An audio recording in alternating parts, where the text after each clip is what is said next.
Kamusta mga kababayan? Ride Safe Paps Paps TV po at may good news tayo para sa mga driver na gustong magtrabaho abroad. Ngayong 2025, nangangailangan daw ang Slovak Republic sa Europe ng 16,000 Filipino drivers. Yes mga kabayan, legit to, mataas ang sahod, at may chance na libre pa ang accommodation.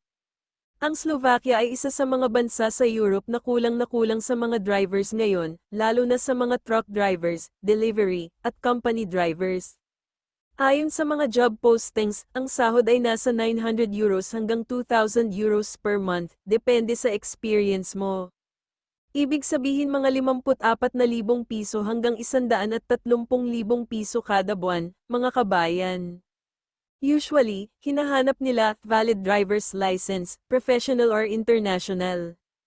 At least 2 hanggang 3 years driving experience, passport at medical exam. Willing mag-train or mag-adjust sa European roads. Ang maganda dito, may mga kumpanya na nagbibigay ng free or discounted housing, meal allowance, overtime pay. At minsan, sila pa ang nag-aayos ng visa mo. Kung interesado kayo, siguraduhing legal recruiter ang lalapitan nyo, dapat POEA or DMW accredited.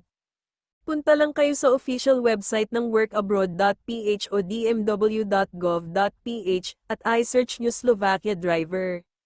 Doon nyo makikita kung alin ang legit na agency.